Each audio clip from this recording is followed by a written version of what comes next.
¿Qué tal, cracks? Bienvenidos de nuevo al canal. Hoy nos vamos a meter de lleno en una de esas historias que parecen sacadas de una película de Hollywood, pero que cambiaron el rumbo de un país entero.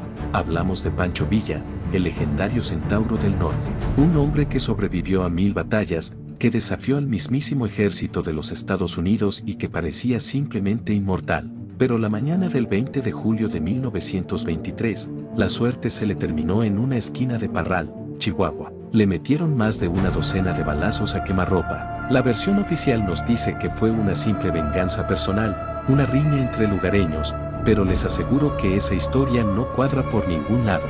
¿Quién dio la orden real? ¿Qué poderosos personajes querían ver su cabeza en una bandeja antes de las elecciones presidenciales? Ponte cómodo, prepara tu botana, porque hoy vamos a desenterrar los cabos sueltos de un crimen de Estado disfrazado de emboscada. Antes de arrancar con esta locura de investigación, ya te la sabes, revienta ese botón de la X, suscríbete al canal si eres nuevo por aquí y quédate hasta el final. Ahora sí te arrancamos. Para entender por qué querían muerto a Pancho Villa, primero tenemos que entender el mito. Su verdadero nombre era José Doroteo Arango Arámbula. Nació en la miseria absoluta en Durango, en 1878. Siendo un adolescente, su vida cambió para siempre cuando defendió a su hermana de los abusos del terrateniente de la hacienda donde trabajaba. Le pegó un tiro al agresor y tuvo que huir a las montañas. Ahí nació el fugitivo, ahí nació el nombre de Francisco Villa. Durante años vivió al margen de la ley, conociendo cada rincón del desierto norteño como la palma de su mano. Pero en 1910 estalló la Revolución Mexicana. Villa vio la oportunidad de canalizar su rabia contra el sistema y se unió al bando de Francisco I. Madero para derrocar al dictador Porfirio Díaz. Y vaya que era un genio militar natural, cracks. Sin haber pisado una academia del ejército, Villa formó la División del Norte, la fuerza militar más imponente de toda Hispanoamérica. Inventó tácticas de caballería brutales, tomó trenes para mover ejércitos enteros en tiempo récord y hasta firmó contratos con productoras de cine de Hollywood para que filmaran sus batallas reales a cambio de dólares para comprar armas. Llegó a tomar la Ciudad de México junto a Emiliano Zapata, se convirtió en gobernador de Chihuahua y fundó escuelas para niños pobres. Villa era un héroe para el pueblo y una pesadilla para los poderosos. En 1916, tras sentirse traicionado por el gobierno de Estados Unidos, cruzó la frontera y atacó el pueblo de Columbus, Nuevo México. Fue la única vez en el siglo XX que un ejército extranjero invadió territorio continental estadounidense. Mandaron a miles de soldados comandados por el general Pershing a cazarlo por todo el desierto, pero jamás pudieron encontrarlo. Villa era un fantasma. Para 1920, cansado de tanta guerra, Villa firmó la paz con el nuevo gobierno mexicano y se retiró a la hacienda de Canutillo. Quería una vida pacífica de agricultor, o al menos eso les hizo creer. Llegamos al fatídico verano de 1923. Villa ya no estaba en el campo de batalla, pero seguía siendo peligroso. Vivía rodeado de una escolta de hombres armados hasta los dientes, sus famosos dorados. Sin embargo, el destino lo obligó a bajar la guardia. A mediados de julio, Villa viajó a la ciudad de Hidalgo del Parral, Chihuahua. El motivo era simple y cotidiano: asistir al bautizo del hijo de uno de sus amigos y visitar a una de sus tantas esposas, Manuela Casas. Durante esos días, el general anduvo por las calles de Parral sin su habitual escolta masiva. Solo lo acompañaban 5 personas en su automóvil Dache color negro, su secretario particular, su chofer y 3 guardias de confianza.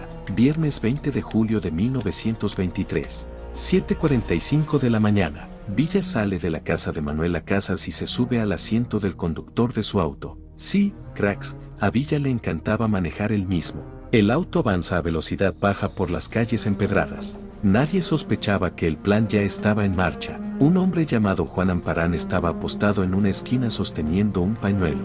Su misión era simple: si Villa manejaba el coche, se limpiaría la cara con el pañuelo para avisar a los tiradores. El auto dobla en la calle Gavino Barreda, justo donde hay una curva que obliga a frenar casi por completo. En ese preciso instante, desde las ventanas de una casa alquilada estratégicamente frente a la calle, un grupo de hombres armados con rifles de alto poder abre fuego. Fue una carnicería, cracks. Se dispararon más de 150 proyectiles en cuestión de segundos. 9 balas expansivas atravesaron el cuerpo del Centauro del Norte, impactando directamente en su cabeza y pecho. Su chofer y su secretario murieron al instante. El coche, sin control, se estrelló contra un árbol de la acera. Villa quedó desplomado sobre el volante, sin vida, con su icónico sombrero ensangrentado. La causa oficial dictaminada por las autoridades locales fue muerte instantánea por múltiples impactos de proyectil de arma de fuego en una emboscada civil encabezada por un diputado local llamado Jesús Salas Barraza, supuestamente motivado por viejas rencillas familiares. Caso cerrado, ¿o no? Aquí es donde la historia oficial empieza a desmoronarse y entramos en el terreno del misterio. ¿De verdad un simple diputado planificó una emboscada perfecta contra el hombre más custodiado de México sin que nadie se enterara? Vamos a analizar los cabos sueltos que los investigadores alternativos sostienen hasta el día de hoy. Teoría 1. El crimen de Estado. Estamos en 1923, un año electoral clave. El presidente Álvaro Obregón quería dejar en el poder a su hombre de confianza, Plutarco Elías Calles. Pero había un problema gigante, Pancho Villa. En varias entrevistas recientes, Villa había dejado caer que, si el país lo necesitaba, él podía volver a levantar en armas a 40,000 hombres en menos de una semana. Obregón y Calles sabían que mientras Villa respirara, sus planes políticos pendían de un hilo. La teoría más sólida dice que Salas Barraza solo fue el brazo ejecutor, pero que la orden y los recursos vinieron directamente desde las oficinas más altas del Palacio Nacional. Teoría 2. Las inconsistencias de la investigación. ¿Saben qué es lo más sospechoso, cracks?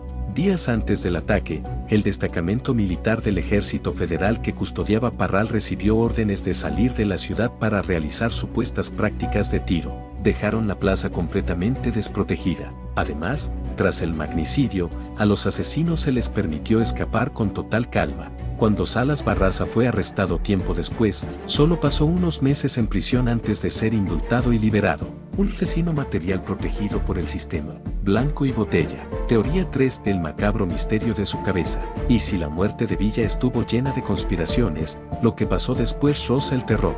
3 años después de su entierro, en 1926, unos profanadores entraron a su tumba en el cementerio de Parral, abrieron el ataúd y le cortaron la cabeza. Se la llevaron y, al día de hoy, el paradero de la cabeza de Pancho Villa es uno de los secretos mejor guardados de la historia americana. Algunos dicen que un magnate estadounidense pagó una fortuna por ella, otros, que fue un mensaje final del gobierno para demostrar que el Centauro del Norte había sido destruido por completo. La verdad detrás de la muerte de Pancho Villa sigue levantando pasiones más de un siglo después. Lo que es innegable es que, al matarlo, sus enemigos solo lograron acelerar su leyenda. El bandolero que se convirtió en general sigue cabalgando en la memoria popular. Pero ahora la pregunta va para ustedes, cracks, ¿creen que la emboscada fue simplemente una venganza personal como dice la historia de los libros escolares, o están de acuerdo conmigo en que fue un frío y calculado crimen de Estado planeado desde el gobierno? Déjenmelo saber en la caja de comentarios, que se va a armar un buen debate. No olviden dejar su buen like si les voló la cabeza este video, compartan con sus amigos amantes de la historia y el misterio, y activen esa campanita de notificaciones para que no se pierdan el próximo caso criminal o biografía oculta que traemos para ustedes. Un abrazo fuerte, cracks. Nos vemos en el próximo video. Adiós.